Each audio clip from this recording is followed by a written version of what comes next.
परमेश्वर के धन्य नाम की महिमा हो। प्रभात मनन के सत्र 2683 में आप सभी का बड़े प्रेम के साथ स्वागत करता हूं। आइए आज के मनन के लिए हम यहूदा की पत्री की 23वीं पद को पढ़ते हैं। और बहुतों को आग में से झपट कर निकालो और बहुतों पर भाई के साथ दया करो, पर उस वस्त्र से भी घृणा करो जो शरीर के द्वारा कलंकित हो गया। झूठी शिक्षाओं एवं झूठे शिक्षकों से दूर रहने का कड़ा निर्देश देने के पश्चात लेखक यहूदा यह उपदेश को मानने वाले सच्चे मसीही विश्वासियों का एक बड़ा दायित्व के बारे में उन्हें याद दिला रहा है। 23वीं पद का प्रारंभिक भाग हमेशा मेरे मन में याद रहने वाली एक पद है, एक बाइबल भाग है। और बहुतों को आग में से झपट कर निकालो। इस वाक्य को हम अलग अलग परिप्रेक्ष्य में समझ सकते हैं। वचन की सही शिक्षा यीशु मसीह है। बाइबल हमें यह सिखाती है कि पापी मनुष्य यीशु मसीह को अपना एकमात्र उद्धारकर्ता एवं प्रभु के रूप में ग्रहण करके पाप क्षमा पाए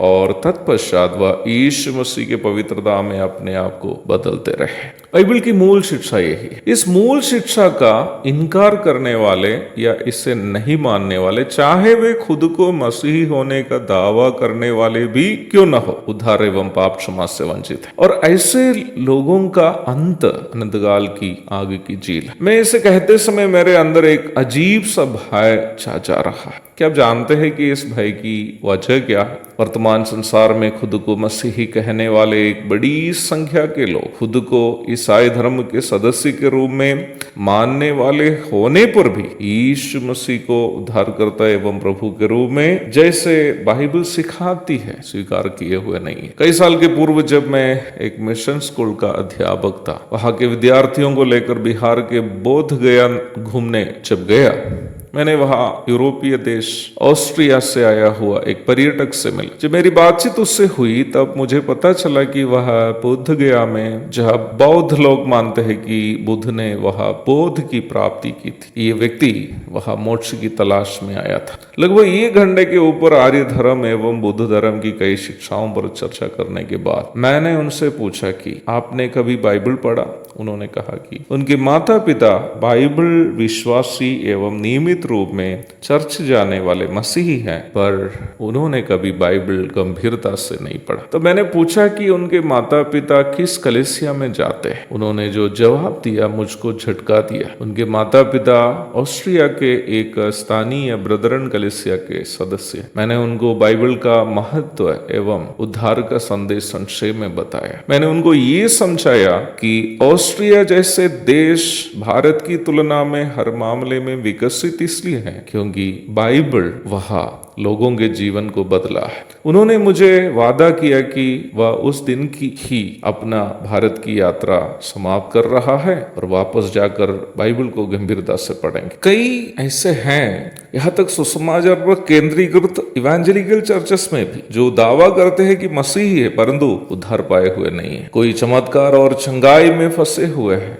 और फिर कोई सांसारिक आशीषों के चक्कर में। केरल के सबसे जाना पहचाना मसीही गायक केस्टर एक बार मेरा एक गीत गाने के लिए स्टूडियो में था। मेरी बातचीत उनके साथ हुई। मुझे पता चला कि केस्टर ये सोच रखने वाला था कि केवल यीशु मसीह पर विश्वास करने से उद्धार नहीं मिलेगा, परंतु सत्कर्मों को करने के द्वारा ही उद्धार मिलेगा। कुछ देर के बातचीत के दरमियान मैंने उनको रोमियो की पत्री पढ़ने का आग्रह किया और उन्हें समझाया विश्वास के द्वारा द्वारा ही उद्धार है जो बाइबल सिखाती है। उन्होंने मुझे वादा किया कि वो घर जाकर रोमियो की पत्री पढ़ने की कोशिश करूंगा। पिछले साल जब मैं गोवा में था, वहां के तथाकथित बड़े मसीह लोग एक मृतक संत के कई वर्ष पुरानी लाश लेकर पूजने में व्यस्त थे। कुछ मसीही उद्धार की खोज में तीर्थ यात्रा, दान पुण्य तथा अन्य कर्मकांड में फंसे हुए। इन सभी मसीही होने का दावा करते हुए नरक की ओर, आग की झील की ओर रफ्तार से यात्रा कर रहे हैं। यदि उनको कोई झपट कर नहीं बचाएंगे तो वे सभी नष्ट होने वाले हैं। हाँ भाई बहनों, यदि वचन की सही शिक्षा जानते हैं और मानते हैं तो हमें शिक्षा से अज्ञान होकर आग की झील की ओर जाने वालों को यथाशीघ्र वचन सिखाकर उन्हें उद्धार के अनुभव की ओर लौटाना हमारा दायित्व है। एक और शुभ दिन की धन्य कामनाओं के साथ आज का मनन मैं यहाँ समाप्त करता हूँ। प्रभु आप सबको आशीष दे। आमीन।